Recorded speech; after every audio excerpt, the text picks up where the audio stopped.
What's going on, YouTube? Welcome to my channel, Money Moves with Kay. I'm Kay, and today we're going to talk about how to invest in midterm rentals. Okay, I have a guru, a midterm rental guru, Kelly.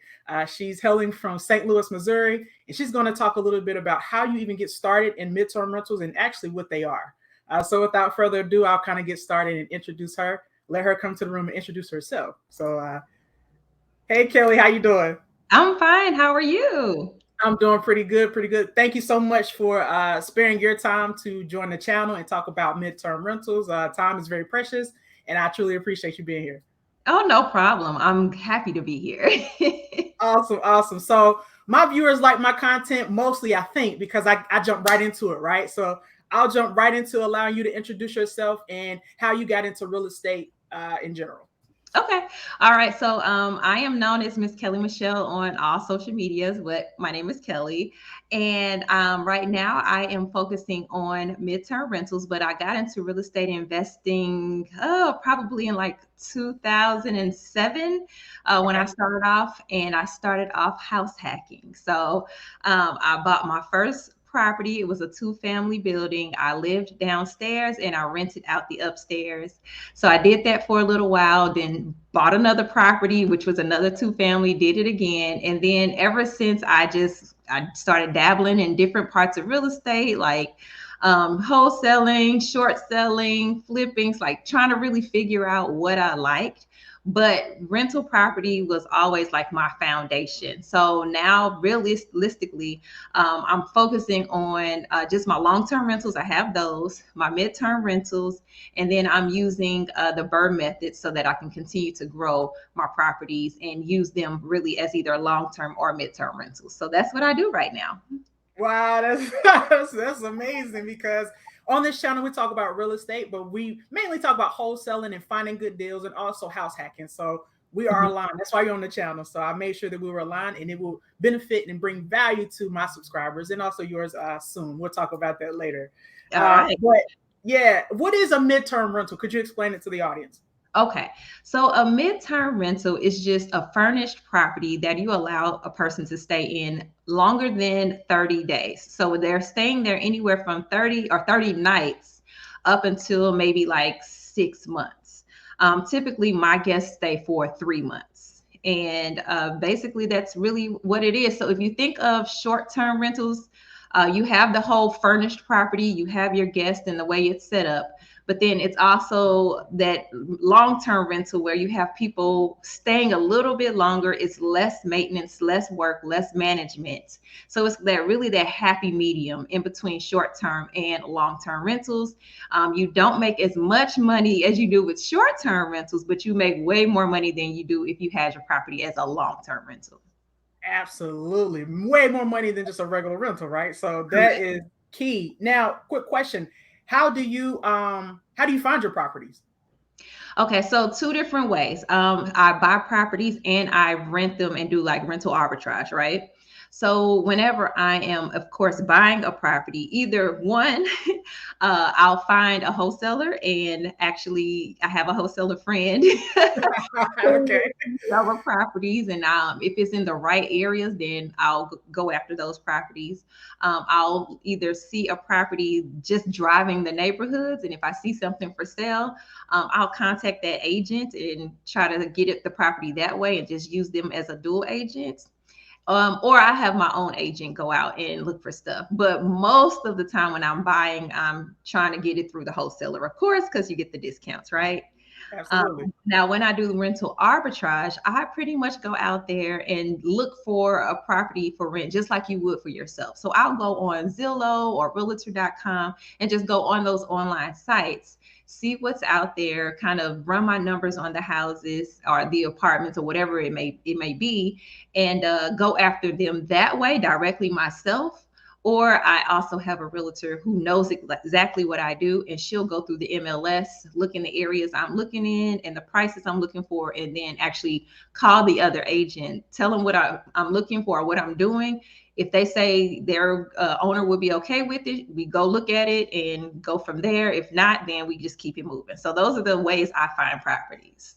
Gotcha. That's awesome. Now, can you break it down for the people? What is rental arbitrage? What is that? Okay.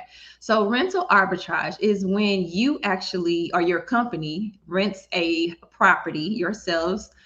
So it could be a house, it could be an apartment, whatever it may be. So just like you would be renting a property to live in, you're basically doing the same thing, but you're going to turn around and sublease that property to use for your midterm rental. So basically, yeah, that's what it is. You're subleasing a property, but you do have the owner's permission to do that. And I make sure that I tell everybody you have to have permission from the owner, the landlord, management company, whoever, to be able to sublease the place and do rental arbitrage.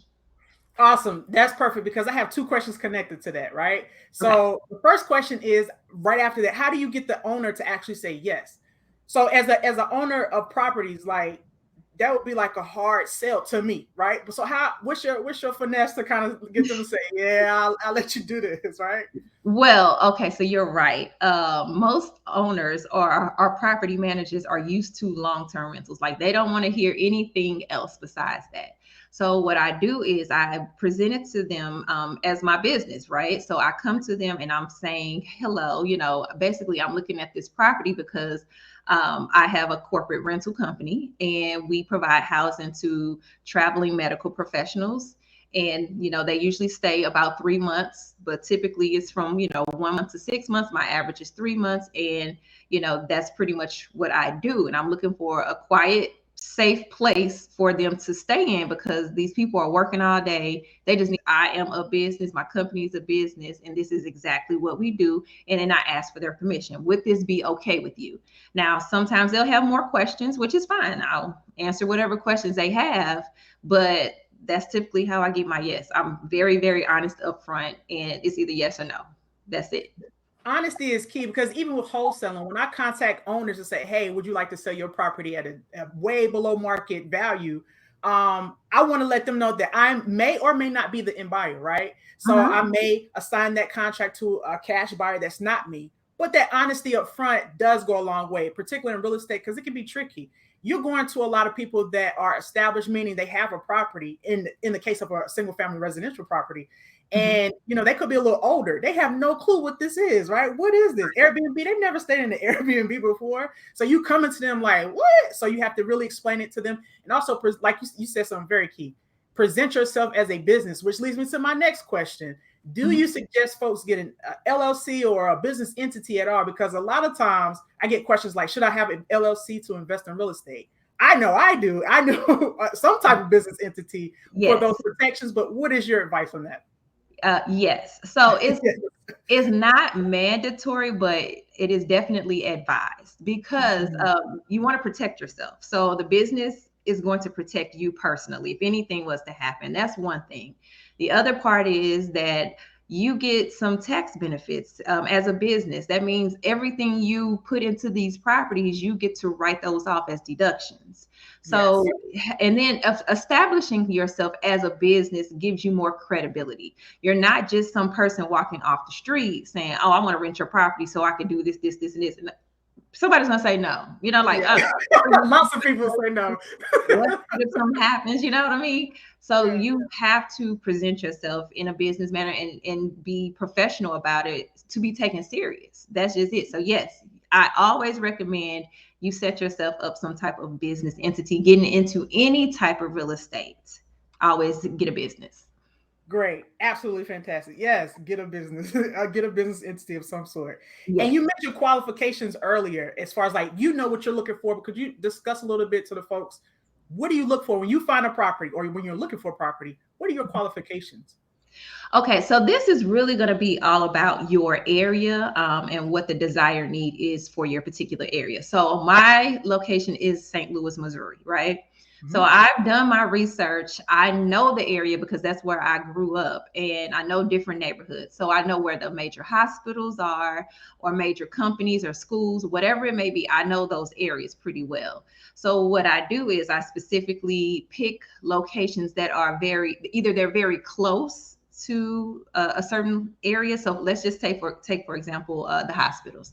So I'll look for a location that's very close, like let's just say within 10 minutes, Mhm. and then determine if that's a safe area. Because we all know when you go to different cities, You might have major hospitals or major corporations, but the surrounding area might not be that nice, Right. but you won't know that unless you really live there and know the area, right? So Hmm. if the area is nice, then I'm going to try to find a property within 10 minutes. Now, if it's not such a great area or the area is too expensive because it's in such a high demand, then I'm going to kind of go on the outskirts and stay close to the highway so that you could still jump on the highway and be there within 10, 15 minutes. So it might be a little bit further away, but it's going to be in like a suburb and you can still quickly get to wherever you need to get to. So the location is very important and the proximity to wherever they need to go. That's important to me. The other things I look at would be what's in the area. So are there grocery stores? Are there big box stores like Target and Walmart, restaurants? Like what is in the area that will make it very easy for this person to stay because they're coming from out of town. So you don't want to, for example, put someone in a food desert. So you don't want to put them in a neighborhood where there aren't any grocery stores and they have to go like 10 miles away or something like that to get to a grocery store or a big box store. So I try to find locations where it's very, very convenient, that everything is pretty much at their fingertips. It's easy to get to highways and to get to entertainment as well. Awesome. Fantastic. Yes, yes. All those things are important, especially when you are staying long term. Us being a military family, when we PCS to a different station, military station, we are looking for all the amenities very, very close, right? And those Mhm. are comforting to somebody who is moving around a lot. So, yes, that's fantastic. And then, how do you furnish the properties, right? So, what are your methods to furnish them? Are you paying cash? Are you going on Facebook Marketplace? Are you going to a thrift store? Like, what? How are you furnishing these properties? So those are all options, yes. Okay, But great. I am busy. I don't have time to look online and bargain with people, go pick stuff up. Like I don't have time for that, right? So for me, I get my furniture directly from retail stores, like furniture retail stores. So these are furniture stores that will rent their property, excuse me, rent their furniture out. But Mhm. it's commercial grade furniture. I'm not talking about like a rent a center or anything like that. No, I'm talking about like really nice commercial furniture. They rent it out on a yearly basis. And once that furniture comes back, if it's in good condition, they will sell it at a deep discount.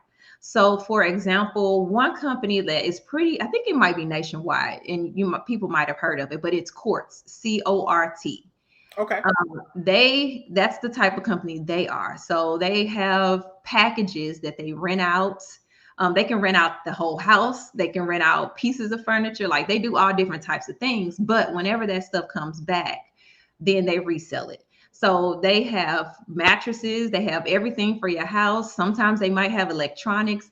That's typically where I'm going to go first to see what they have, what I like, and then I kind of start from there. So I'll go check off, whatever furniture I bought from them, and then I go piece the rest together. So I might just go to Amazon or, some other place. But wherever I go, the furniture is going to be delivered. I am not picking up anything.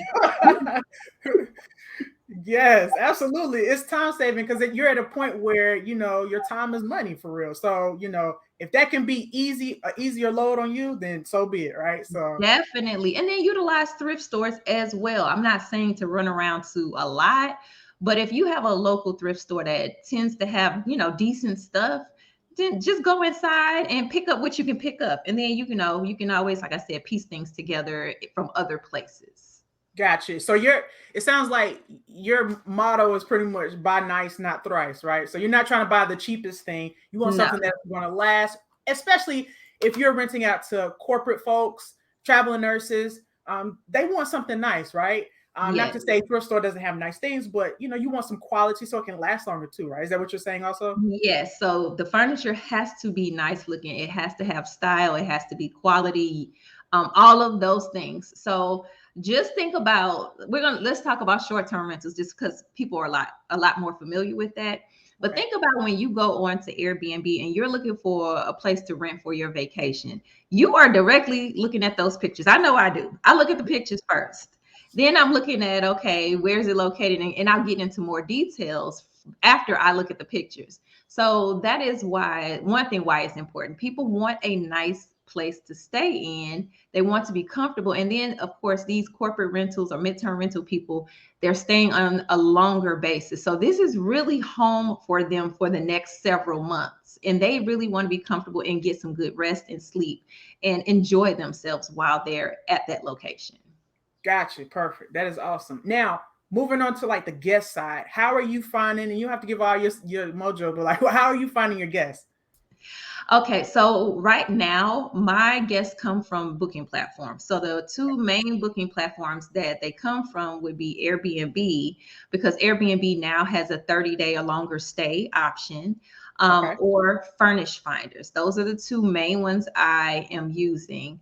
But I am starting to move into not really getting away from the online booking platforms, but I want to start getting contracts directly from companies. So that is the process I'm working on now. But right now, as of right now, I'm solely getting all of my bookings from booking platforms. Perfect, perfect. Now, how do you know? So let's say, which we are, we're building a property from ground up, and we have a guest house in which we'll be doing either short or mid-term rentals with that guest house. So, Mhm. how would I go about researching to see if there is even a demand in my area for these traveling professionals? Okay, so one main place you could just get some really, really good information is going to be Furnish Finders. So they have a way for you to look at the statistics to see how many people have actually submitted housing requests in the last 12 months in your area. So you could just type in your city. And within a 10-mile radius, it'll give you all of that information. So how many people have searched and submitted a housing request, how many people who have just visited the website and just scrolled through the listings, and that's a different number, and it's usually way higher. And then it'll tell you how many listings are in your area, like private rooms, private houses, hotels. It'll tell you how much people are charging. So it'll give you a pie chart and tell you kind of that information. And then also it gives you information as far as the amenities, like what are the other people who are providing midterm rentals? What are they providing to the guests? So do they have Wi-Fi? Are all of the utilities covered? Do they allow pets? How many people are staying in the property? So this is very key because it'll tell you how many people search. So are they a single person? Is it a couple, or is it three or more people? So like when you look at that in particular, that tells you what size property you need to be looking for that area. So if you, for example, in my area, if it says 67% are single people looking for housing, then I know I'm focusing on 1 bedrooms or 2 bedrooms, Mm-hmm. because some single people will rent a 2 bedroom, right? So if I see that more than 3 people staying in a property is only like 5%, I'm not going to go beyond a 2 bedroom. But there are some markets where there might be 3 or more people staying and that percentage is high. So then in that area, you would go after a larger property, a 3+ bedroom property. So it really depends on your marketing. You do have to do research. Perfect. Yeah, research is going to set you up for success and profit because if you don't do Yeah. your research, then you're really not making a profit. And to go on to the profit, I mean, excuse me, go on to the research avenue, how do you find the rental rates in your particular area? Is there a certain, how do you do that? How do you know that I can charge, for instance, in this area, I could charge $1,800 for rent? Or, how do you go about that? Okay. So another just good way just to do it really, really quick is just to, again, look at Furnish Finder. And Mm-hmm. I focus on that because they have all midterm rentals. It's nothing but midterm rentals. So, like for example, if you go to Airbnb, you don't know, you really can't separate to see what's a midterm rental versus a short-term rental, or who's doing both or what. So I like to look at that site just because it's all the same thing. And you're actually able to go into, like, just say type in a city, but say as a guest you're going onto that site and you're looking like you're looking for housing, right? Type Mm-hmm. in the city you're interested in, and then it's going to bring you all the properties up, their listings, and it's going to bring up a map. What I do is I go to that map and I zero in on a particular area. So if my house is in, let's just say, the Central West End, that's just an area here in St. Louis. I'm going to go to that map and zero in on the Central West End to see exactly what houses are there or what properties are there. and then do my comparables. So I'm only going to look at one bedrooms if I have a one bedroom or two bedrooms and see what they're charging, how often they are booked, what is their availability. So I'm going to look at all of that just through Furnish Finders just to get some general information. But on that, it will tell you how much people are charging. So they'll tell you their monthly rate, and then you can say, okay, well, I know I could charge at least this amount because these houses out here are charging this amount, you know? And then you just run your numbers to make sure it all makes sense. I hope that was clear. But it might be confusing. It was very clear. I have to show people stuff, so it's easier to know what I'm talking about. But that's pretty much what I do. No, that was perfect. That was perfect because I'm just making sure that the audience knows that there is work and research that goes into this. You can't just pick a property and expect it to do well. You do have to do some background, have some background knowledge about the area and do a little bit more research on the actual property and location, right? So it's more to it than just picking a property, any, mini, miny, mo. So with a single family property, who is responsible for the repairs in that particular case? Okay. So depends on what you're doing. So if you own that building, then yes, you are responsible for the repairs. Now we're talking about the general, maintenance repairs on the house. Now, if your guest, does something, then of course you would have to pass that cost off to them. Now, if you're doing rental arbitrage, the landlord is responsible for general repairs. But again, if your guest does something to, like let's just say they accidentally put a hole in the wall, you're going to be responsible for that, which you pass that cost over to your guest. So that's basically how it works as far as repairs are concerned. Awesome. But I do want to say with midterm rental guests, you don't really have to fix anything. Like they don't tear up your property. So I want to make sure you guys know that this is different than short-term rentals. You don't have people in there throwing parties, tearing up stuff, breaking stuff. Like these are professional people staying in your property. So those aren't really issues that I have come across. Right. Because my mom is a traveling nurse. So her main thing is, Kay, you can charge per room, right? You can charge the amount per room, but also traveling nurses and traveling professionals in general, their main objective is sleep and eat. Like they come home or to your midterm rental, they sleep, get them something to eat, sleep, and do it all over again the next day. They're not trying to like party, they really are focused on the mission so they can actually move on to the next location or go back home. So exactly. If they do have free time, then they're usually going back home. Like if they have a 4-day weekend, they're going back home. They're not really staying and hanging out in that particular city. Most of the time they're gone. Because some traveling professionals do bring their families, so a bigger home would suffice in that situation. But a lot of times they travel solo. Do you allow pets in your short-term rentals? Because sometimes they travel with their pets as well. Oh yes. So look, a lot of people travel with their pets. I do not like pets in the properties, but I have tried it. I've tried it on one property, and the people are still there. So they have 2 cats, and it's 2 nurses. They travel together. So I am going to see how this works out, but normally I do not allow pets, especially in the properties that I do rental arbitrage in. I just like if the lease says no pets, that's just it, no pets. Plus that's another thing that if it goes wrong, if this dog or cat or whatever tears something up, that's something that you're going to be responsible for and have to deal with and pass that on to, the guest.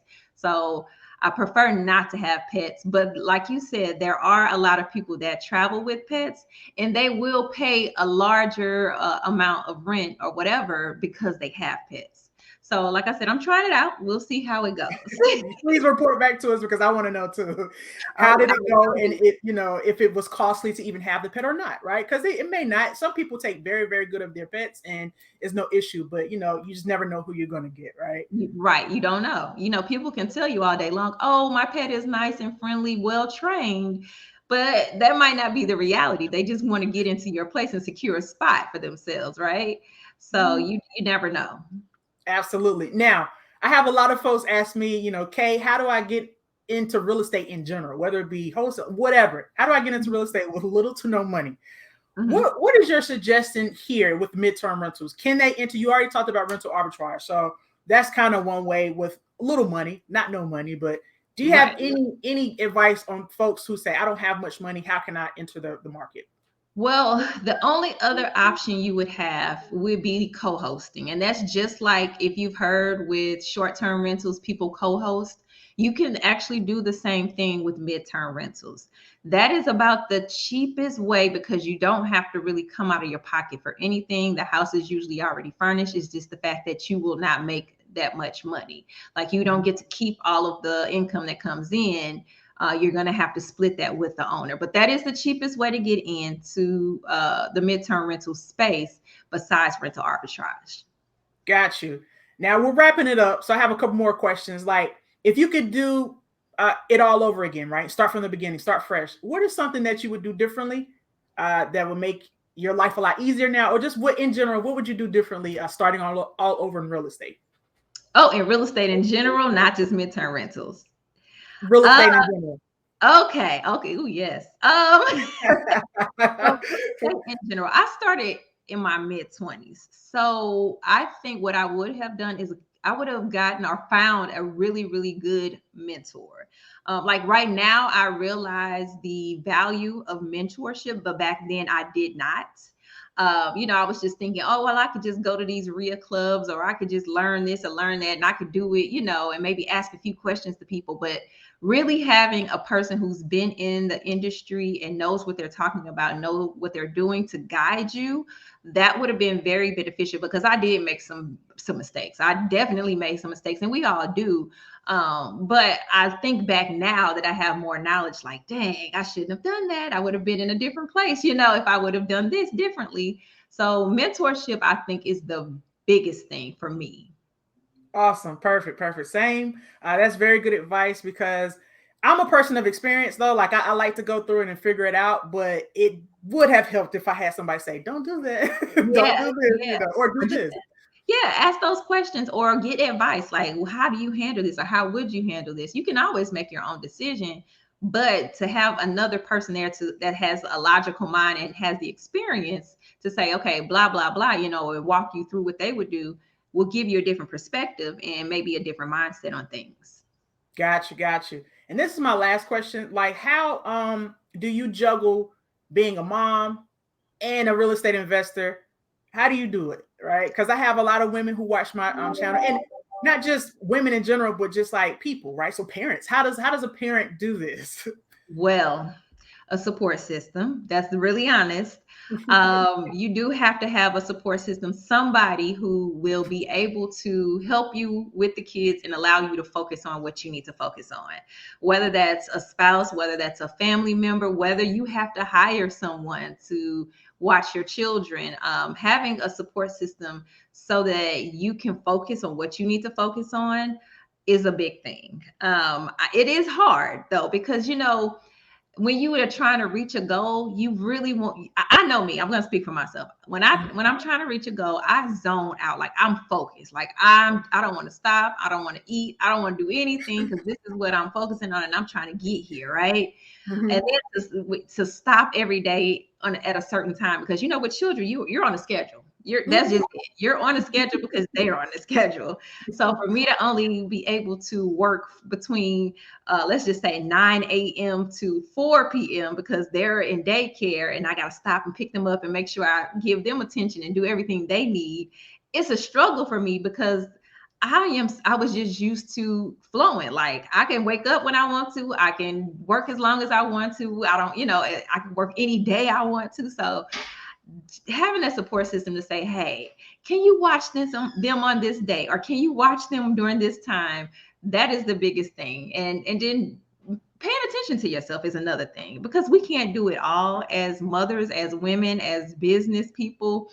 We want to do it all, but we can't. So making sure you take care of yourself, give yourself the proper rest, eat and do what you're supposed to do so you can remain healthy so that you can reach those goals. Those are some big things. That's awesome because self care is something I struggle with. So as a mom, we tend to put our families first, and we kind Mhm. of just figure it out and get the leftovers. But that's very important. It's vital. Yeah. But yeah, that was my last question. I'm gonna let you plug everything you got going on. But first, I just want to say thank you for coming on the show.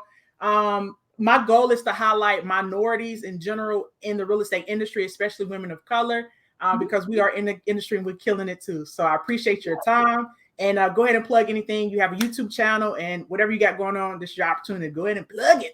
Plug it. Okay, well, thank you for inviting me on. And yes, I am on all of the social media. So I'm on YouTube. You can find my videos. I'm at Miss Kellie Michele. So you see the name here. That's where you can find me, Miss Kellie Michele. So my videos are about midterm and corporate rentals. I teach people how to get into the business. So I also have a online course. So if you're interested in getting into midterm rentals, I have the online course, and I'll make sure we have that description or the link to that course in the description. And you can follow me on Instagram and Facebook at Miss Kellie Michele. So it's not hard. Everything is you can find me, you can contact me in all of those places. Awesome, awesome. Once again, thank you so very much. And I appreciate your time. All right, thank you. All right.